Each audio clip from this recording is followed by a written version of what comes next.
দেশের বিভিন্ন জেলায় সরকার নির্ধারিত মূল্যে মিলছে না এলপি গ্যাস। 200 থেকে 300 টাকা বেশিতে সিলিন্ডার কিনতে হচ্ছে গ্রাহকদের।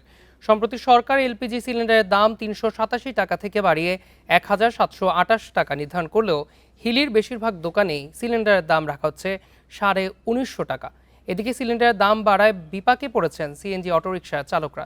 সিলিন্ডারের দাম অনুযায়ী যাত্রী পরিবহন করে লোকসানের মুখে তারা। এর জেরে হিলি বিরামপুর রুটে সিএনজি অটোরিকশা চলাচল অনেকটাই কমে গেছে।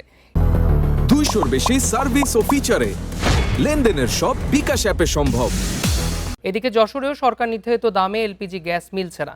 12 কেজি সিলিন্ডার কিনতে গ্রাহককে গুনতে হচ্ছে 1950 থেকে 2100 টাকা পর্যন্ত। ডিলাররা বলছেন ডিপো থেকে চাহিদার মাত্র 1/5 সিলিন্ডার সরবরাহ করা হচ্ছে তাদের। এটির সংকট দেখা দিয়েছে বলে দাবি তাদের।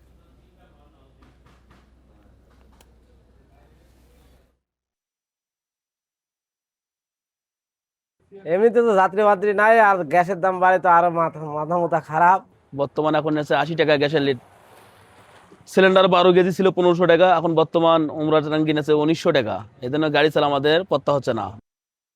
দেশের বিভিন্ন জেলায় সরকার নির্ধারিত মূল্যে মিলছে না এলপি গ্যাস। 200 থেকে 300 টাকা বেশিতে সিলিন্ডার কিনতে হচ্ছে গ্রাহকদের। এ নিয়ে যশোর থেকে জানাবেন সহকর্মী জিয়াউল হক।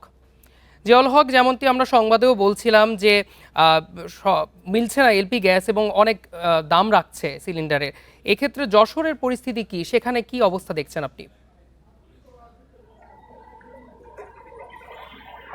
দেখুন, যেদিন আসলে এলপি গ্যাসের দাম বাড়ানো হয়েছে সরকারিভাবে, এর আগে থেকেই কিন্তু আমাদের যশোরের বাজারে আমরা দেখেছিলাম যে এই এলপি গ্যাস 1800-1900 টাকায় বিক্রি হচ্ছে, কোনো কোনো ক্ষেত্রে 2000 টাকা বিক্রি হচ্ছে, এমনটিও কিন্তু আমরা জানতে পেরেছি। আমি ঠিক এই মুহূর্তে যশোরের এলপি গ্যাসের যে খুচরা বাজার, সেই বাজারটিতে অবস্থান করছি।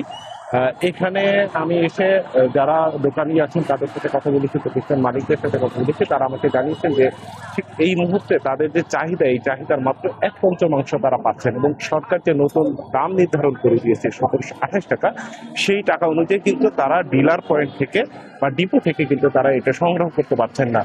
আমাকে এখানকার দোকানিরা জানিয়েছেন যে বেশিরভাগ কোম্পানিগুলোয় 1800 থেকে 1950 টাকা পর্যন্ত কিন্তু তারা এই এলপি গ্যাসের সিলিন্ডার যারা খুচরা বিক্রেতা তাদের কাছে বিক্রি করতে যাচ্ছেন, এবং যদি সেই দামে তারা না নিতে চায় সেক্ষেত্রে কিন্তু তারা এই সিলিন্ডার গুলো পাচ্ছেন না। এমনটি কিন্তু এখানকার যে সমস্ত ব্যবসায়ী আছেন, দোকানি আছেন খুচরা, তারা কিন্তু জানিয়েছেন। এবং আমরা এই জিনিসটি যখন তারা যেহেতু আসলে 1900 বা 1950 টাকা দিয়ে কিনছে বা 1800 টাকা দিয়ে কিনছে, তাদেরকে কিন্তু বেসিক্যালি একটি আরো কিন্তু বেশি দামে বিক্রি করতে হচ্ছে, কারণ যেহেতু এখানে দোকান ভাড়া আছে, এখানে যারা কর্মচারী আছেন তারা আছে, বা তাদের পরিবহন খরচ আছে, সবকিছু মিলিয়ে হয়তো বা 100 টাকা এরকম কিন্তু তারা অতিরিক্ত বিক্রি করছেন। এগুলোতে গেল নির্ধারিত যে সমস্ত বিক্রেতা, লাইসেন্স প্রাপ্ত যে সমস্ত বিক্রেতা আছেন। এর পাশাপাশি কিন্তু খোলা বাজারও আরো অন্যান্য দোকানেও কিন্তু আমরা দেখেছি যে এই গ্যাসের সিলিন্ডারগুলো বিক্রি হয়, সেখানে কিন্তু দাম আরো বেশি রাখছে। অর্থাৎ তাদের কাছ থেকে যখন খুচরা বিক্রেতাদের কাছ থেকে যখন ওই সমস্ত খুচরা বিক্রেতা যারা অলিগলিতে দোকান দিয়েছেন তারা যখন কিনছেন, তখন কিন্তু তারা এই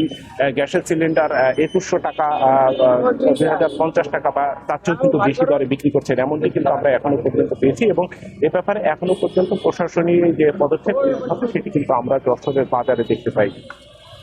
যশোর থেকে জানাচ্ছিলেন আমাদের সহকর্মী।